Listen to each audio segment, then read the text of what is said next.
Some of the hardest seasons in your life weren't the moments when nothing showed up. They were the moments when something did show up, but you hated the way that it looked. You prayed for help. You asked God for provision. You begged Him to send an answer. The opportunity that landed in your lap just didn't fit the picture of what holy help should look like. You looked at it and thought, this can't be from God. We've all been there. But what do you do when the answer to your prayer shows up wrapped in a package that you were taught to despise? There is a file in this investigation where God does something that will offend every religious instinct you ever had. He takes a holy prophet in the midst of a divine drought and feeds them with an unclean scavenger. So welcome back to the school of Elijah. This is case file number 2, the supply line.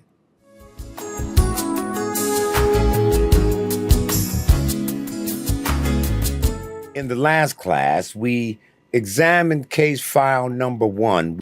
There was a word from Yah, a sky that had been shut up, and a nation that was under judgment.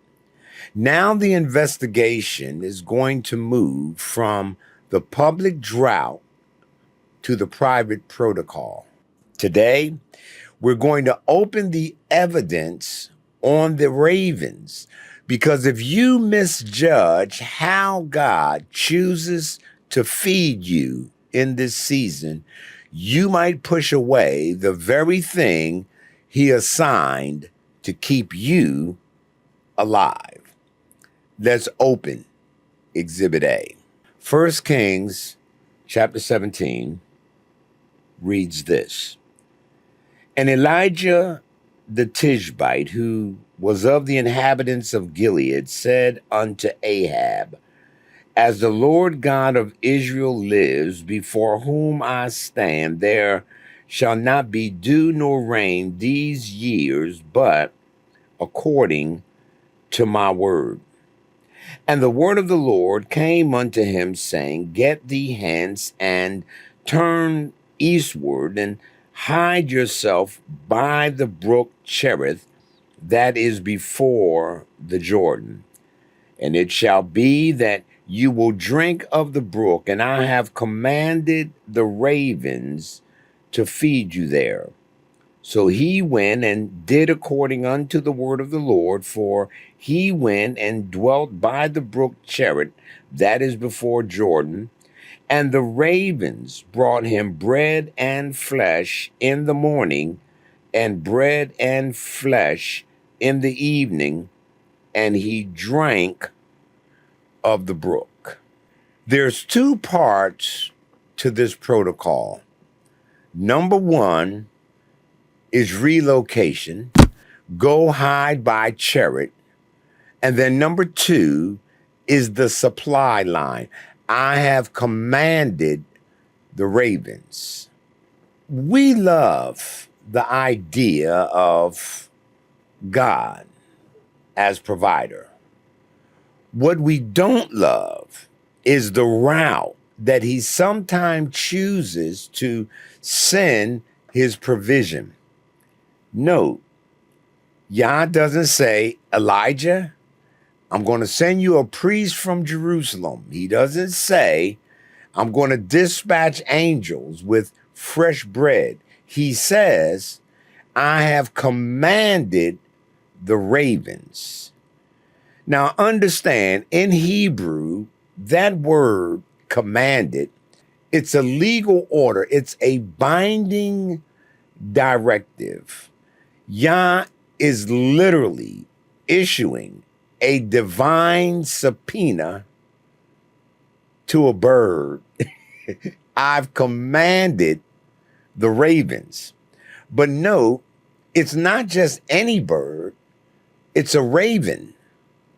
Now, what's significant about that is in the Torah, Leviticus 11 lists the animals that Israel was not allowed to eat.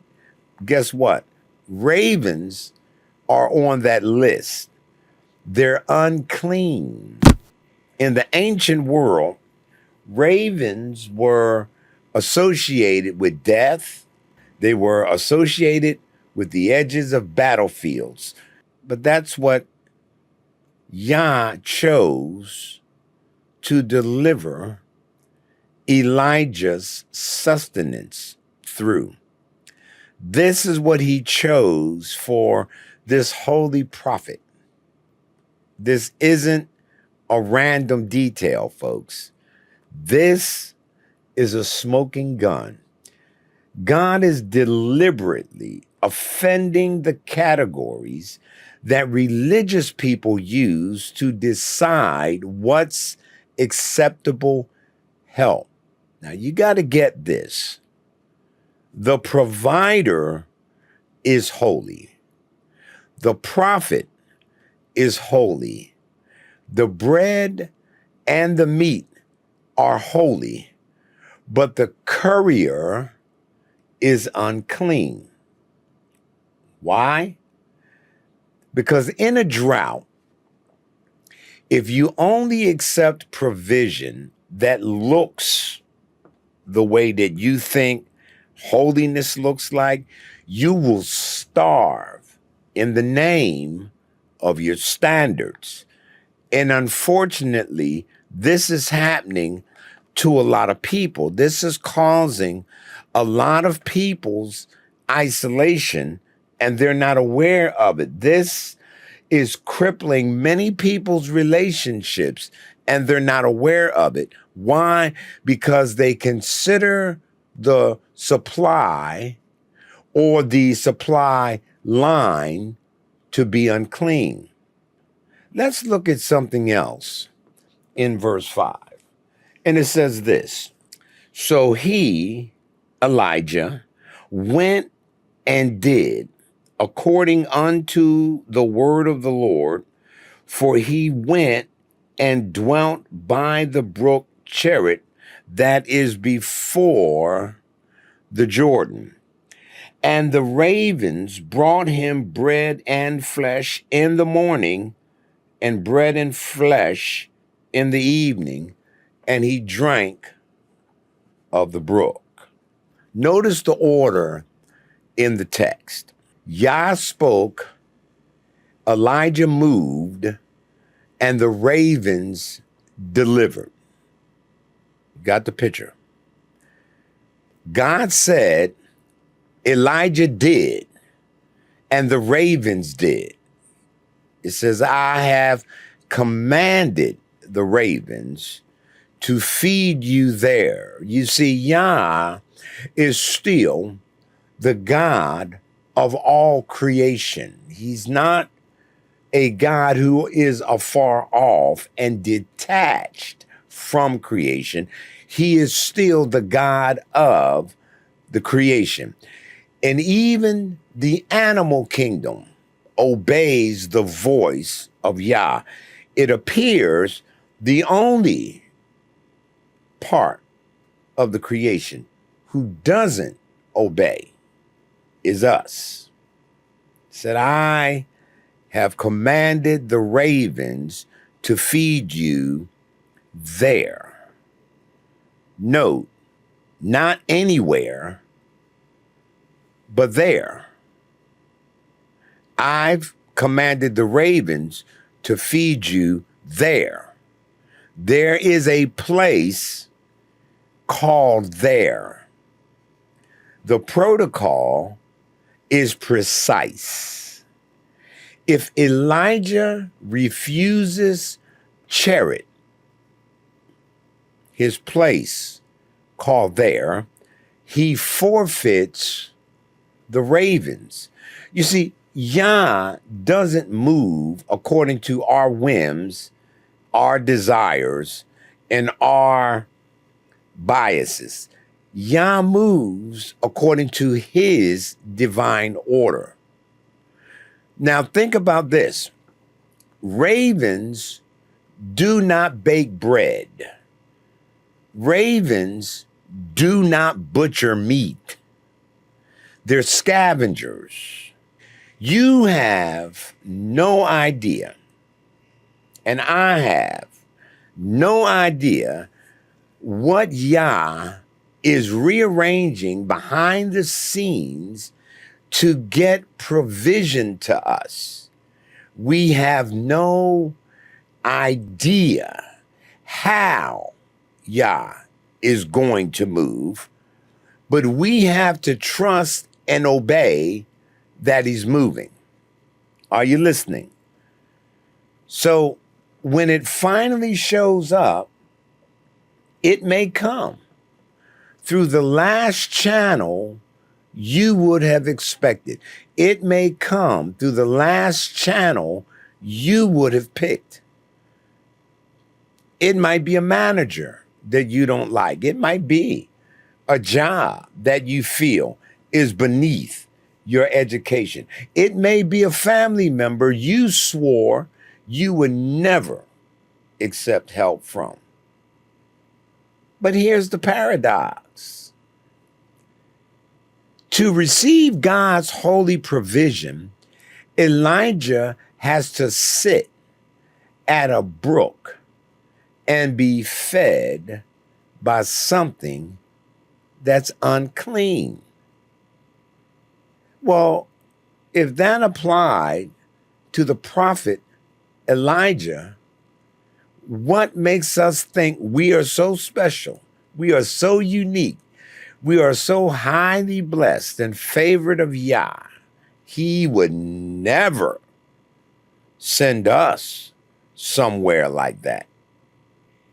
Understand that Yah was teaching his prophet, and by extension, he's teaching us to separate the source from the channel.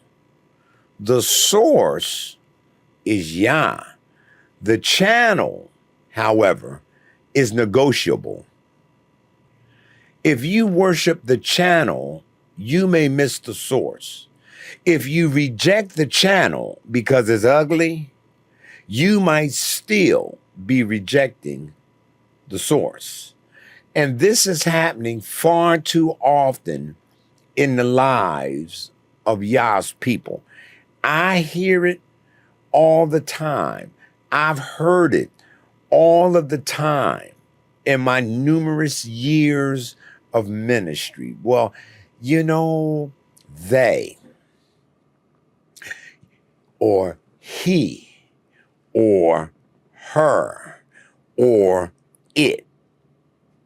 So we judge the supply line, not recognizing Yah uses whatever he chooses to use to provide for us. One of the reasons many people, I'm talking about Yah's people, are experiencing lack in their lives is not because Yah isn't a provider. They're experiencing lack often because they're rejecting the supply line Yah chose to use. So let's put ourselves on the stand and ask ourselves a couple questions. Number one, what have you been calling beneath you that might secretly be your raven? Is it people because of their ethnicity? Is it church communities because they don't believe exactly like you do or worship the way that you do or use the sacred names that you use? What have you been calling beneath you that might secretly be your raven? Is it a night shift job that you keep turning down because you wanted the corner office? Is it the small, quiet assembly that you refuse to attend because it doesn't have the light show and the big band and choir? Is it that side hustle you keep despising because it just doesn't match your college degree? Put a comment. What raven has God been using in your life? Here's question number 2. Who have you decided God is not allowed to use? This is a biggie. This is a biggie. Not just in Christian circles. This is a biggie, especially among the Hebrew Israelite camps. Who have you decided God is not allowed to use? Let's look at a situation in the scripture that speaks to this very thing. Acts chapter 10. And it reads, there was a certain man in Caesarea called Cornelius. He was a centurion of the band called the Italian band. He was a devout man and one that feared God with all his house, which gave much alms to the people, and he prayed to God always. Note, he was not an Israelite. He was not a Judean. He was a centurion of the band called Italian. He was, for all intent and purposes, European. But he feared God. He was devout. He was godly. And he saw in a vision, evidently about the 9th hour of the day, an angel of God coming into him and saying unto him, Cornelius. Well, isn't this interesting? Yah is giving visions to non-Israelite people. God is giving visions to Gentiles. Do you see how we've missed the gospel? Do you see how we have tried to box Yah in to our culture, to our bias? We've made an image of God like us, not realizing we were made in his image, but we flipped the script and we're trying to make him in our image. So God doesn't like what we don't like, and God doesn't use what or who we don't like. Verse 4. When he looked on, he was afraid, and he said, what is it, Lord? And he said unto him, your prayers and your alms are come up for a memorial before God. Now send men to Joppa and call for one Simon, whose surname is Peter. He's lodging with one Simon, a tanner, whose house is by the seaside, and he's going to tell you what you ought to do. And when the angel which spoke unto Cornelius was departed, he called 2 of his household servants and a devout soldier of them that waited on him continually. And when he had declared all these things unto them, he sent them to Joppa. Here is a picture of the purpose of those who have been awakened to the truth of the gospel. Yah is now going to use Peter to take the gospel to Cornelius, who is not an Israelite, because Yah is going to use Peter now as a supply line for Cornelius. You got the picture. Y'all stay with me. I'm going somewhere. So on the next day, as they went on their journey and were drawing nigh to the city, Peter went up on the housetop to pray about the 6th hour. And he got hungry. And he would have eaten, but while they were making ready, he fell into a trance. He too has a vision. But watch. He saw heaven open and a certain vessel descending unto him, as it had been a great sheet knit at the four corners and let down to the earth, wherein were all manner of four-footed beasts of the earth, and wild beasts, and creeping things, and fowls of the air.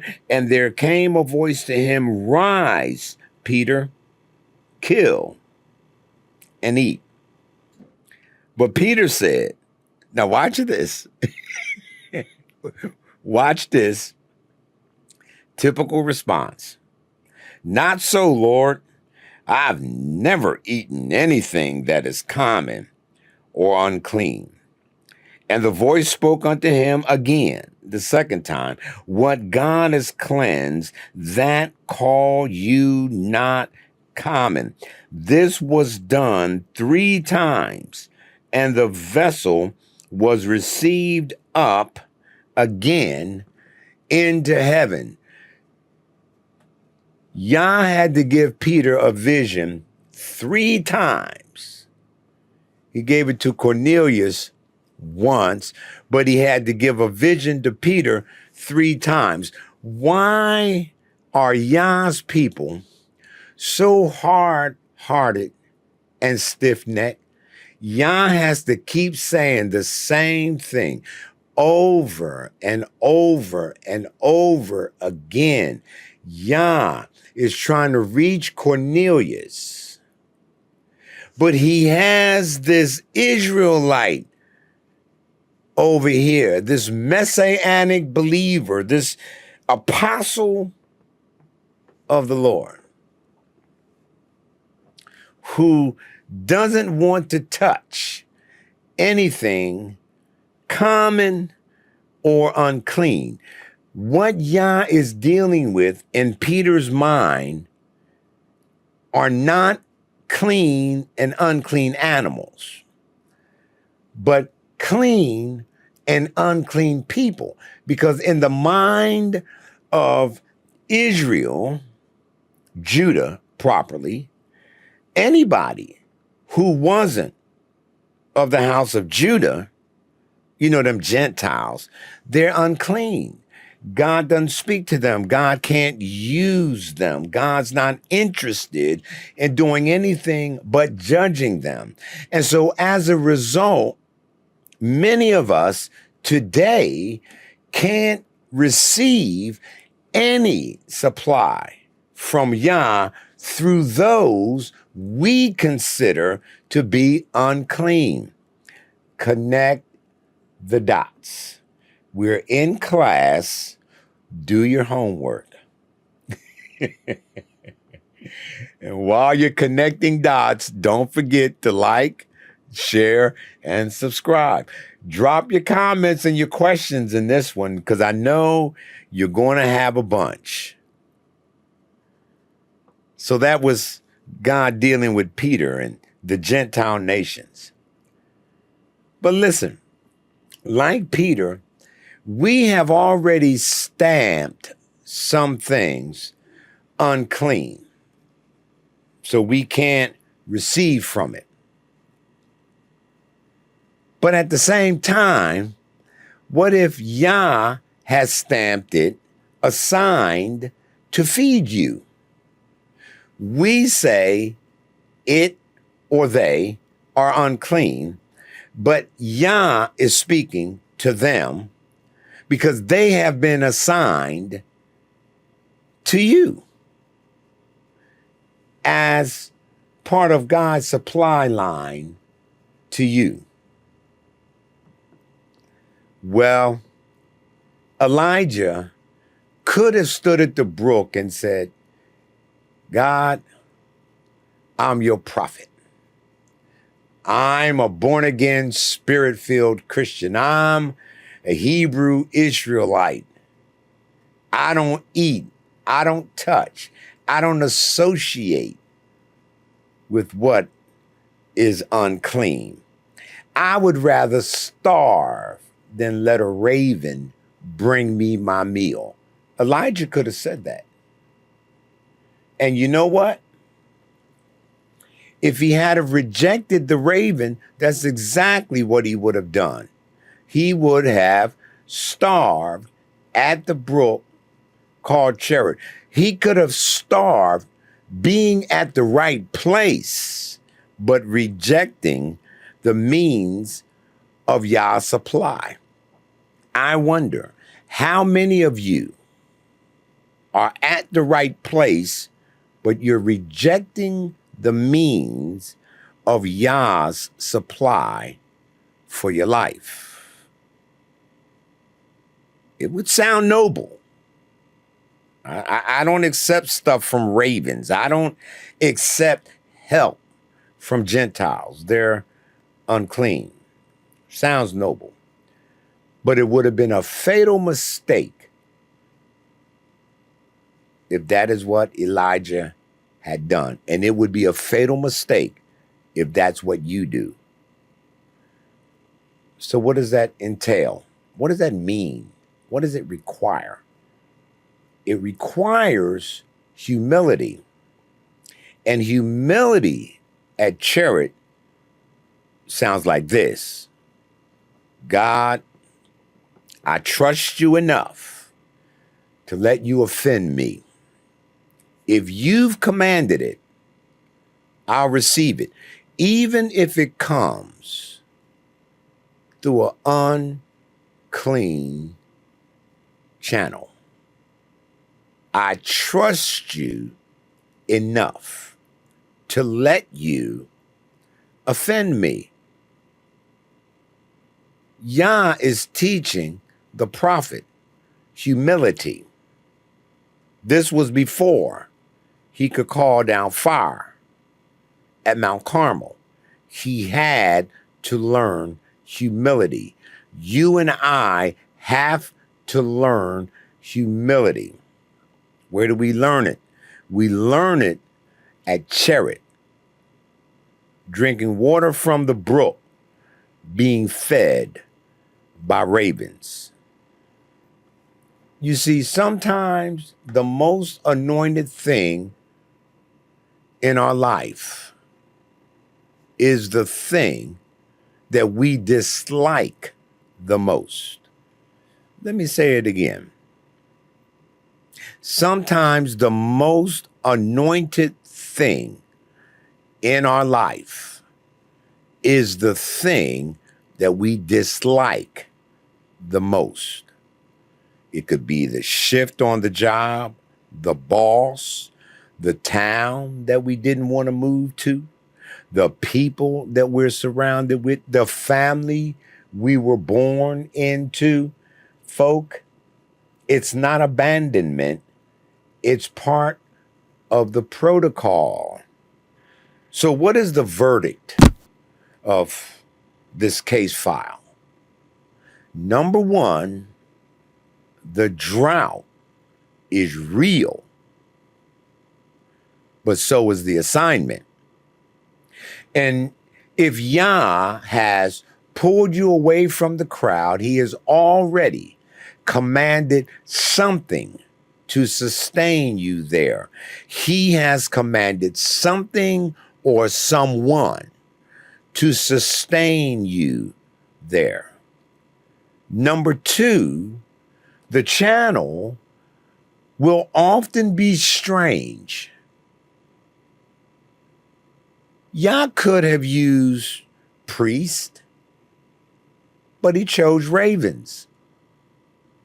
You see, our job in Cherith is not to edit Yah's delivery system.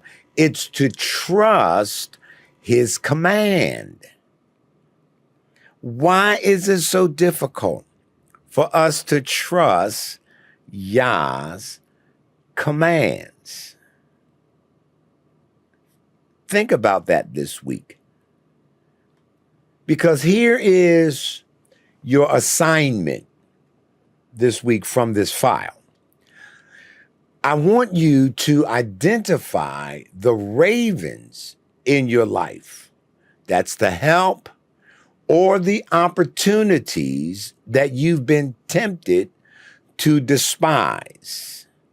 Now, you may be saying, I don't have any, or there aren't any.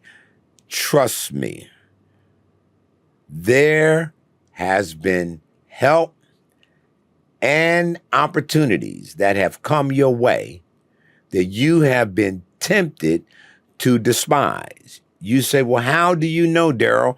Because Yah is always making provision for his people.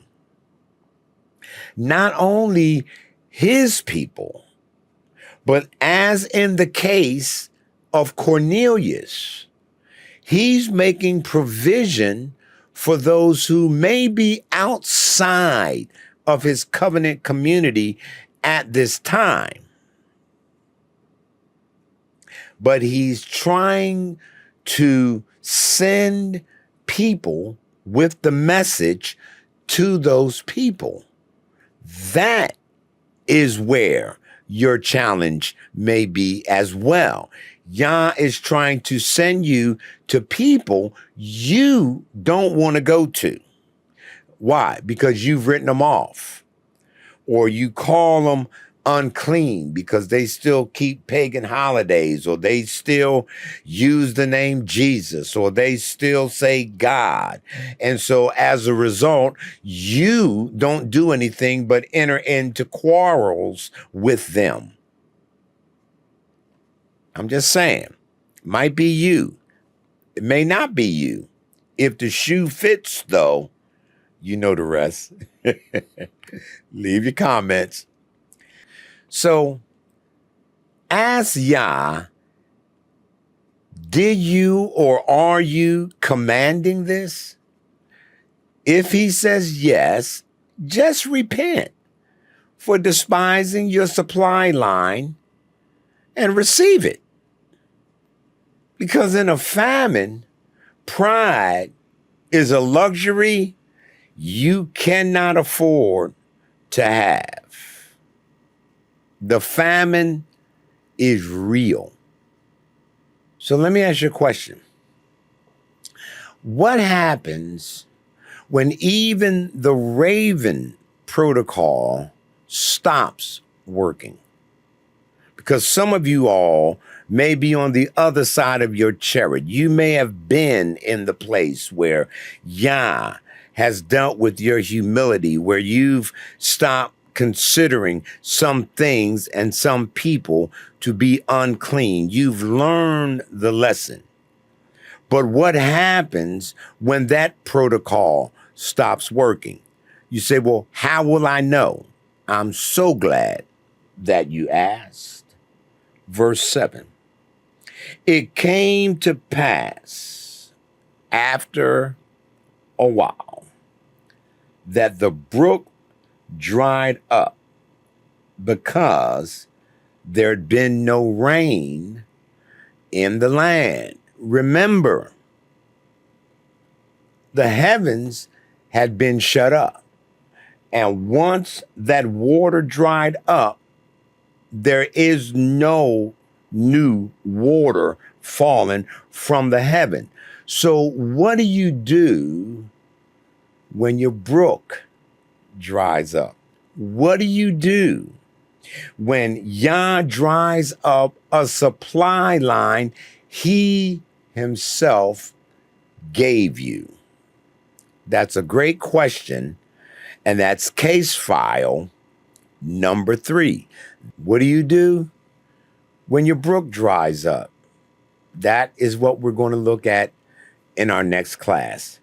And I'm so glad that you've decided to attend the school of Elijah. And I trust that these classes are helping you to reframe what's actually taking place in your life. I also want to mention, if you haven't done so already, be sure to sign up to the members only class. The link is in the description because there's some special trainings that I'm going to be conducting that are going to be specifically for members only. And these are going to help you to structure these practical principles in your life to where it actually begins to work transformation. I'm an individual who doesn't simply believe in dispensing a lot of information for information's sake. I believe, as Romans 12:1 and 2 tells us, that we ought to be transformed by the renewing of our minds so that we can prove what is that good and perfect and acceptable will of the Father. So be sure to subscribe to the channel. Be sure to join the members page. I'll see you in the comments. Class is dismissed.